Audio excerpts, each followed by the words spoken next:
something that attracted you to your spouse initially, that you really found to be just like this amazing trait of theirs, probably at a certain point will drive you absolutely fucking bananas in your marriage. Like, let's say 5-10 years later, right?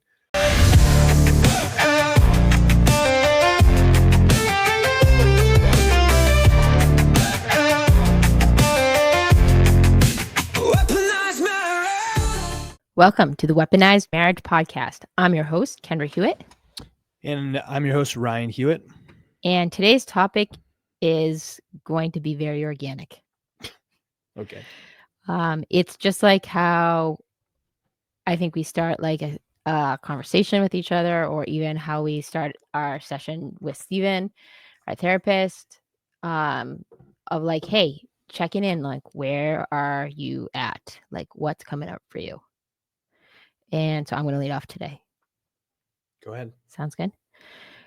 So today is March 11th, and this is the day that I was 12 years old at the time that this happened, that I came home from school and I found my dad dead on the floor.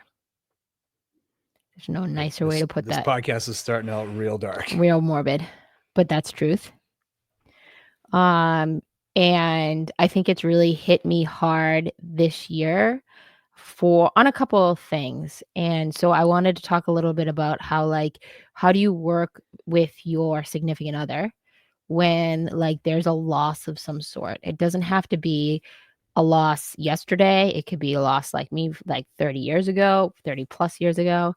But how do you start to how do you hold space for that person? Oh, we're doing the holding space thing again. I think every episode's about holding space. All right. Not how do you want me to describe it? I know. It's so like, I think every episode so far. How do you connect? How do you connect when there's like a loss or feeling of some sort of loss, right? And especially if connect or communicate. I think both. Mm-hmm. I think both. That's where I wanted to kind of. Well, I think what you're trying to say is most people just have the tendency to want to just shut down, or at least guys will shut down, or not talk about it. That's what I just said. Shut down But I mean, not talk about it like from the get-go, right? Yeah. Avoid it. Well, either stuff it, avoid it, right? Yeah. Move on, look forward. And then women's tendency is to like, I guess, more feel, right? Confront and feel. I think women are better at talking about trauma, right? Well, I think that's maybe where not to guys, but maybe amongst well, other friends. I think this kind of topic came up to me not because of the circumstances today, but like more of the fact that last week when we had Marianne and Steven on, we talked about becoming the resident expert on your spouse. Mm-hmm. And we talked about knowing in their personality, getting to know their triggers, their idiosyncrasies, things that make them tick. But also we talked about like getting to know their trauma. And I think that when I listened to that episode, it really brought up to me, like that was when we really started to hit the next level of our intimacy and connection. I feel like is when we could really be really honest with our trauma of like, hey, this seemed like an insignificant trauma versus a significant trauma. But here's how it impacted me. Yeah. And trauma is not always a death though, right? Yep. And no, that's what I'm saying. It could be anything. It could be a loss of a job. It could be a loss of a pet. It could be some way that you have organized in your brain that it meant you have to grieve or mourn over it. It's a loss of something. Mm-hmm. It could be loss of identity, like loss of purpose. It doesn't have to be an actual like physical loss, in my opinion. But how you deal with that as a couple starts to really either magnify your communication and your intimacy, or it can really start to drive a wedge in it. Well, I think you decide that you're going to understand how that trauma affects your significant other. Like you said, be the resident expert, or you decide that, however this person is like behaving, or, whatever's coming up for the person when it comes to this trauma or event, you decide that you're going to like I guess, be bitter or resentful about it. Is that what you mean?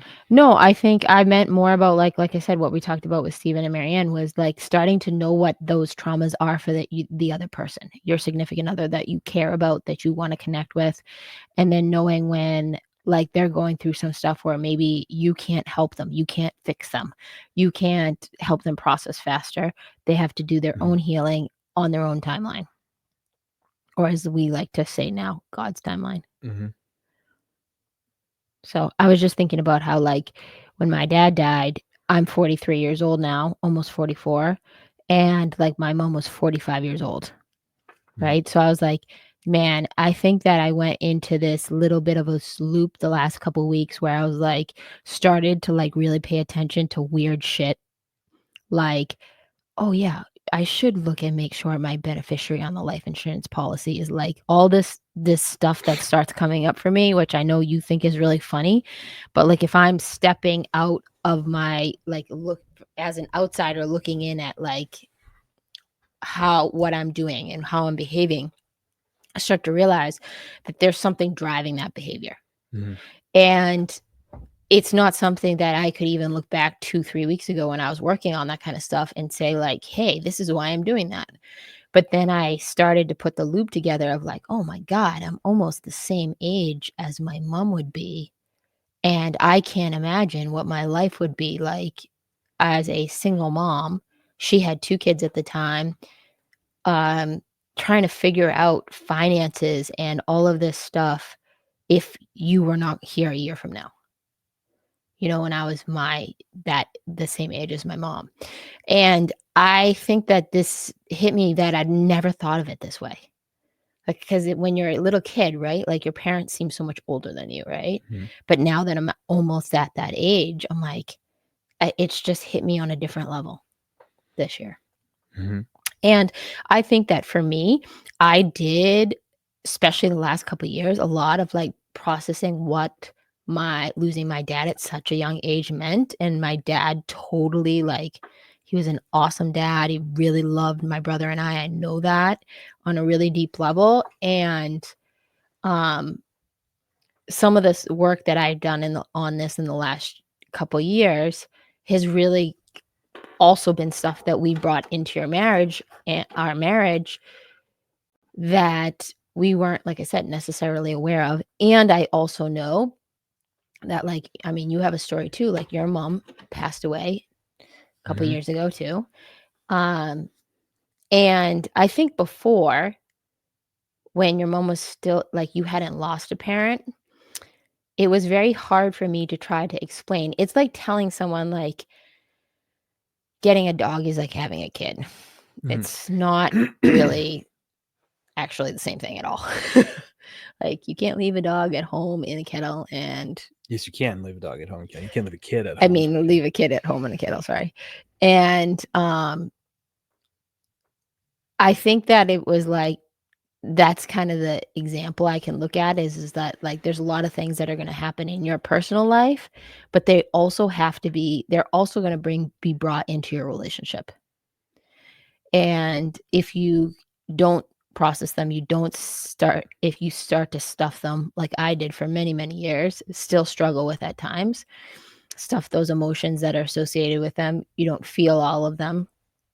I think what starts to happen is it drives a silent wedge in your communication and in your intimacy. Mm-hmm.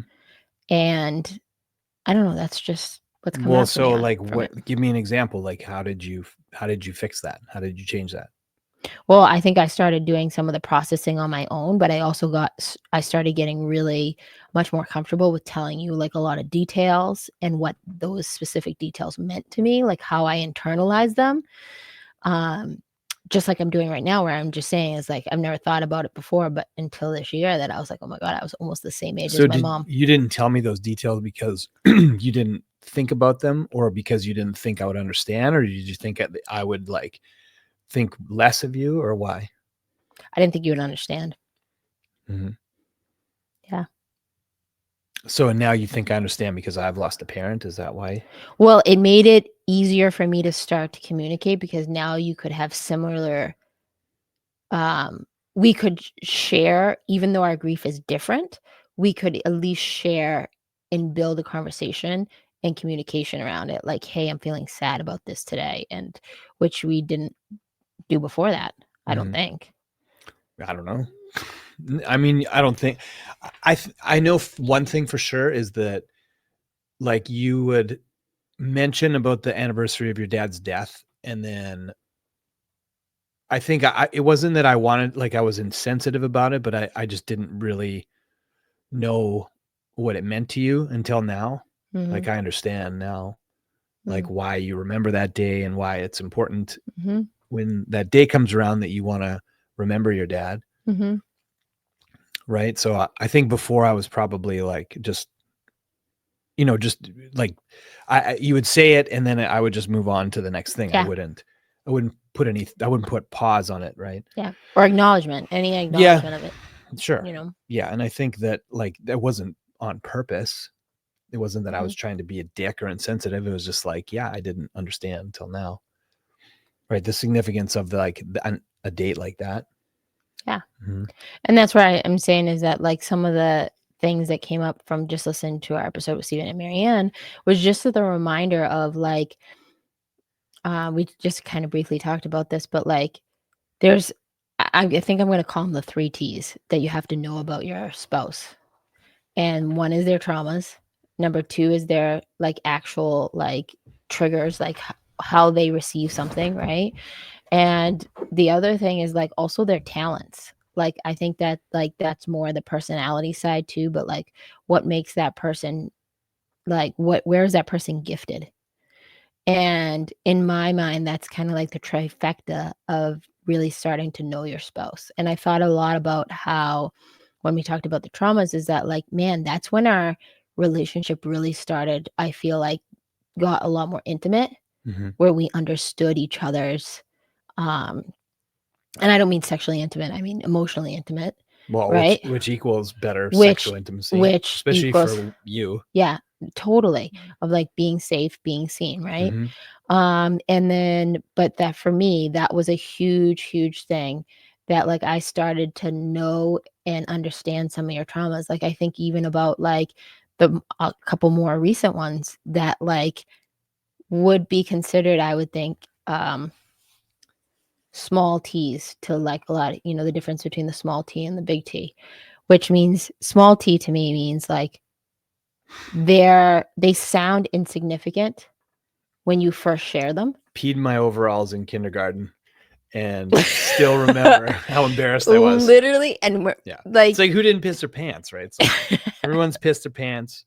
But I remember when I pissed my overalls in kindergarten and sat down at my little board there where everybody sits when it's time when you cleaned up. And I was real quick to sit down because I pissed my overalls. I didn't want anybody to see. That wasn't the one I was thinking about, Oh, but but I that's still that I like that one. It's a little tea. Yeah, because you're especially at, like, that young age, right? You're like, "Oh, man, I pissed my pants." Yeah.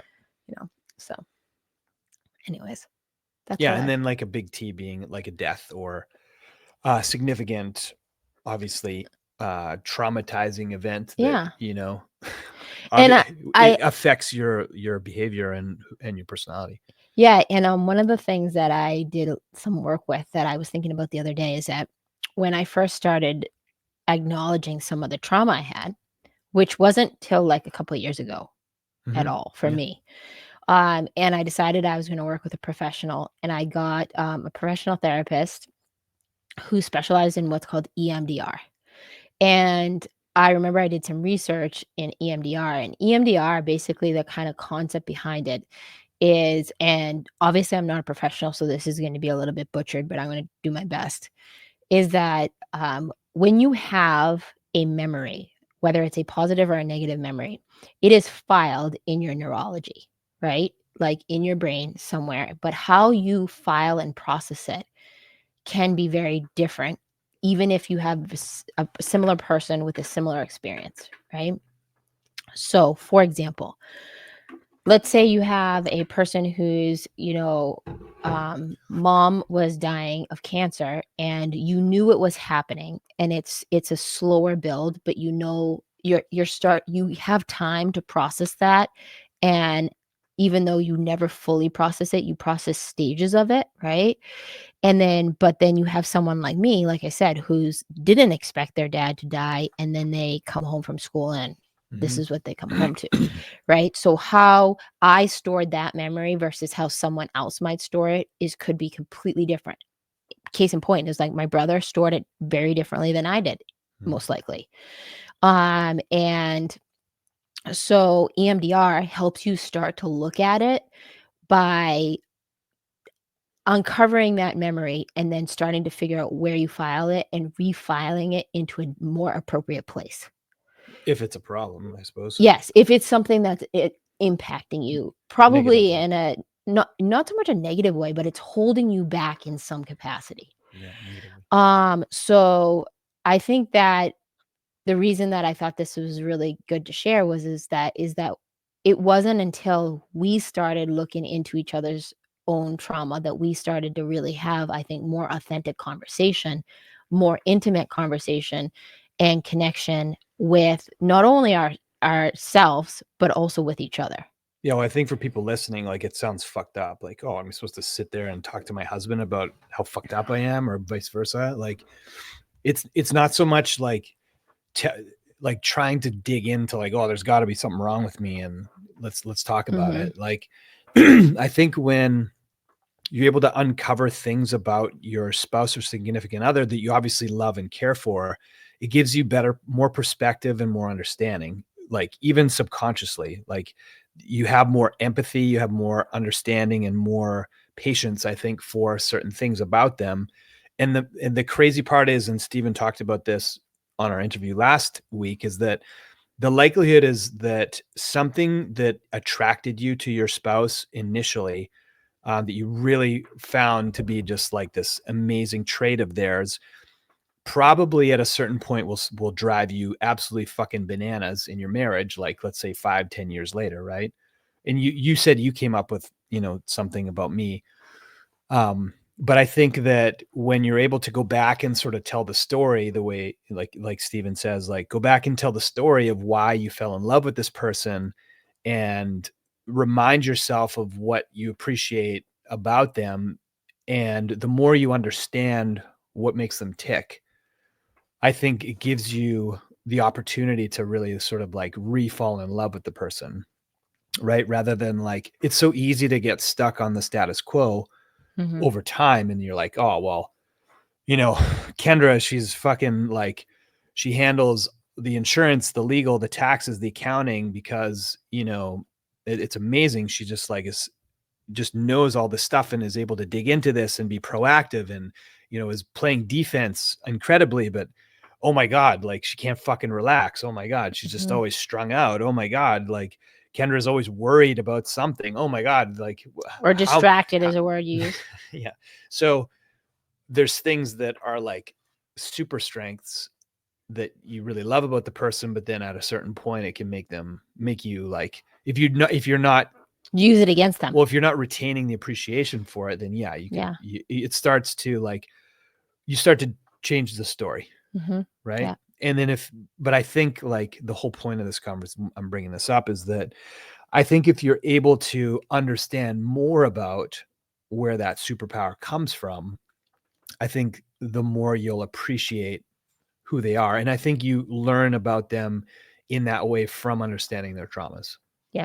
Right. Yeah. And I also think too is that like even today is like looking at the gratitude side. Just hit it. One of the examples that Stephen shared last week was about this man that it described his initial attraction to his wife, right? And that initial attraction, he said, like, she's so ambitious, she's organized, she's detail oriented, like all of these things. Like you kind of just described me a little bit, which I know you would describe me that way, right? But then he said like 5 to 7 years later, you ask the guy the same story and he's like, she's a control freak, she's a bitch, like, and Stephen would work with that person to be like, listen, you can't tell the same, explain the same person with two different stories.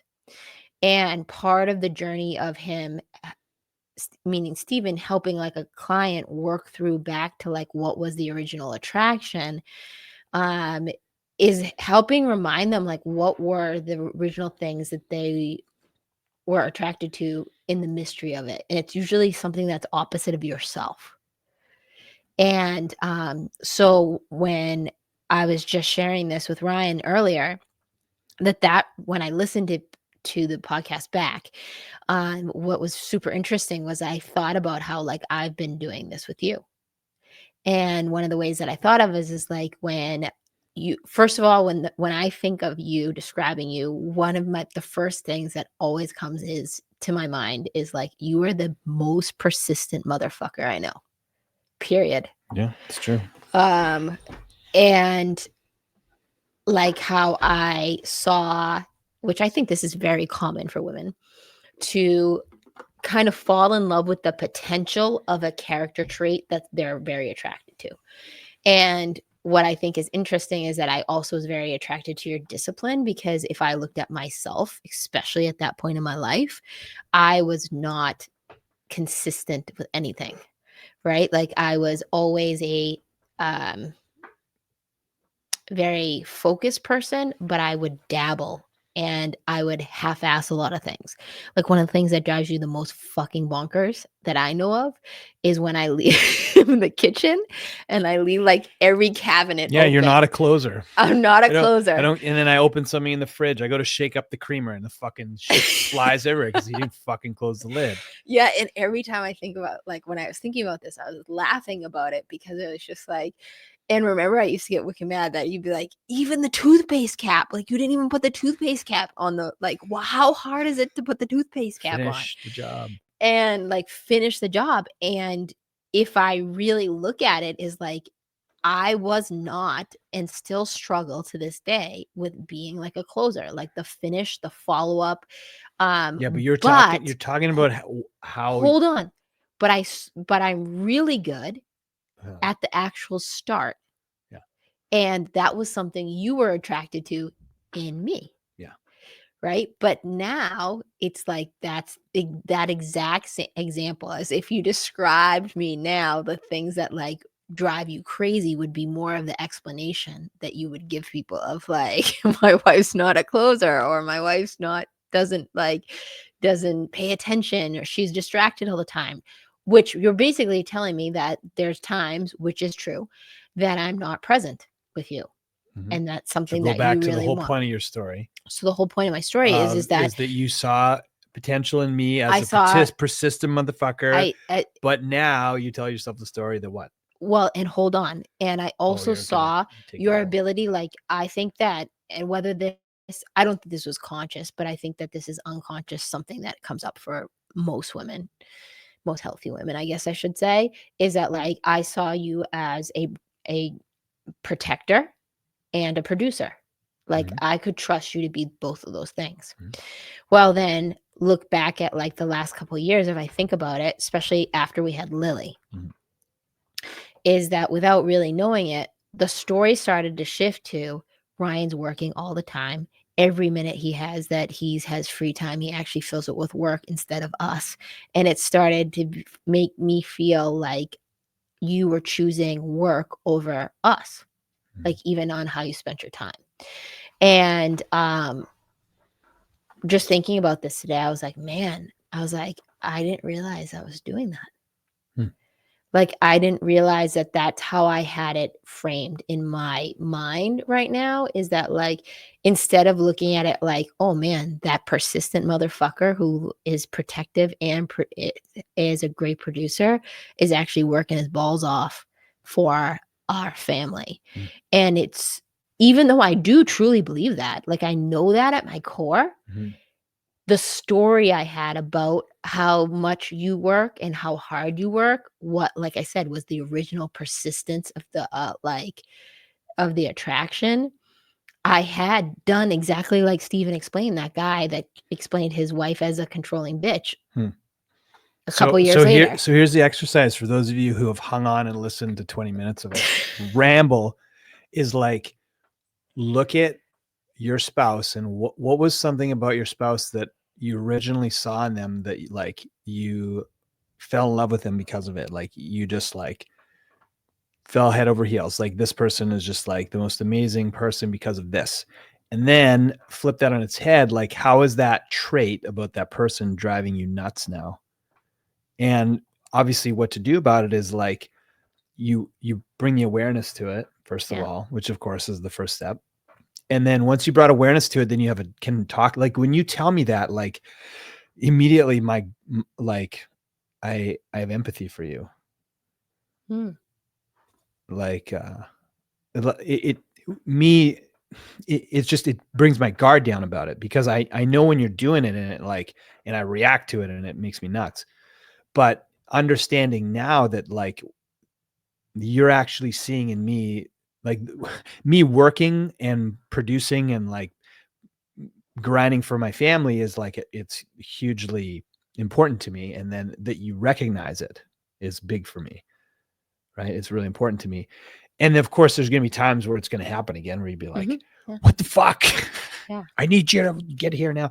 But knowing that you've realized like that, that could be a pitfall. Like it could all of a sudden flip on its head and turn into that. Like that's, in other words, that's the reason that story comes up, is like, hey, I feel like you're choosing work over me or Lily or us, which isn't true at all. Yeah.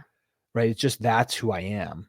Right. It's not, there's nothing. And I know you recognize it's like, oh, he's not, purposely choosing to stay at work to 8 p.m. because he like doesn't want to be at home with us, which I do. Which there are men that do that. Like that is a reality. But I know it's not you. But that's not me. Yeah. But it makes me feel better about that you understand, or that makes me feel better that I know why you do that. You know what I mean? And like it also it feels like it like I said, it creates the awareness, lifts a barrier, an unspoken barrier of both communication and connection. Well, it takes the resentment away. Yeah. Yeah. Because I think it's just ego and pride that. So what's yours for mine? Ego and pride that prevents. Well, I don't know if you want to hear it, but it takes away sort of like it just opens up your heart to the person. You know what I mean? I want to hear it. Well, let's see.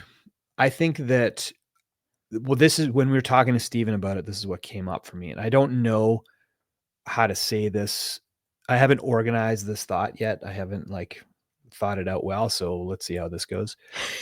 But we can always edit. Obviously, one thing that attracted me to you tremendously, right from the very first moment I laid eyes on you, was like your presence and your power. Like I was immediately attracted to you because you were a powerful woman, right? I never saw myself with someone who was like, this doormat wife that was like, gonna make dinner for me and like do what I say and get my slippers and like, be the domesticated wife who's going to take care of my children and like, I'll take care of the family. Like I want to take care of my family, but I always saw myself like rising with a spouse and doing something like important together. Do you know what I mean? So like, I always like what I saw in you was that person, but when you kicked me in the nuts and like made me take the leap to start a business, like I leaned on you heavily because you're an initiator, you're a starter, you're someone who could just get started. And I can do the SOPs. I can do like organize the flow, like the standard operating procedures and make it work logistically and like finish those details. But I think over time, like I grew resentful that you, I guess, not that you were a powerful woman, but that like I wanted to do it myself. Do you know what I mean? Like I wanted to be the business owner, producer, man, like person who was going to like build a business. But I could, like, I knew that that wasn't what you wanted to do, but like you knew that I couldn't do it by myself because I wasn't ready to do it. I didn't know what I was doing. I just had my head up my ass. So I guess like what it is for me is like, I think what attracted to me to you was how you were a powerful woman, but then I grew resentful because like I wasn't stepping up and being a powerful man. Mhm. Right. Until like not that long ago. So it's just completely changed now though. Right. Because, I see us like rising together and like, I want you to be like ridiculously successful. Like I'm not scared of that. I'm not Mhm. worried about that. And I know you have the potential for that. But I think that would have like my old self would have been threatened, right? It Mhm. would have been, but I mean, so in other words, like that used to be that's what came up for me when I was thinking about it. Mhm. But I think like I told you about the example, like that, I guess what attracted to me was that how like brilliant and intelligent you are, and like you have ideas and vision, but then what drives me nuts about you is like like you said, the distraction and the inability to like finish a task as simple as closing a cupboard. Mhm. So that would be the more like today example. But immediately my brain thought of like my evolution as a husband and a business owner Mhm. and like a married person. Well, I think too is that like one of my superpowers is like my ability to focus on like something very, very specifically. But then this is the ADHD part of me, how it comes out is that like it's also ridiculously hard for me to learn to turn it off. And so I think that over the last couple of years, I've really tried to figure out what are the ways that I can like take myself out of my brain and put myself into my heart more, because the person you want is the person that's like Kendra in her heart, Mm-hmm. right? And I Yes. think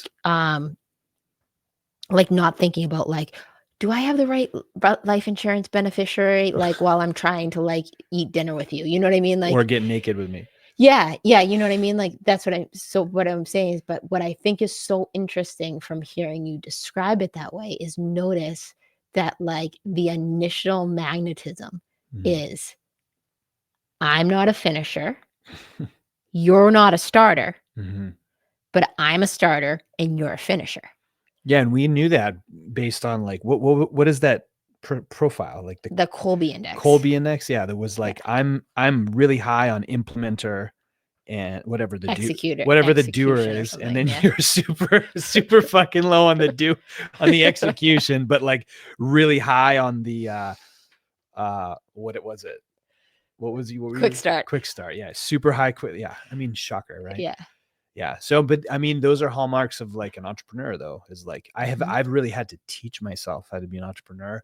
I think you have had more than natural instinct of an Mhm. entrepreneur, right? But then there's like pros and cons of both Yeah. And personalities, just like I said, like those are the things that have driven us I th apart and together. apart and together, Yeah. right? It attracts you together, but then ultimately it drives apart. So I think that like I want to end this episode with that. It's just like you said, like when we started this episode, you're like, what's our message here? Mhm. And I was like, let's make it be organic, which is very like not not like me.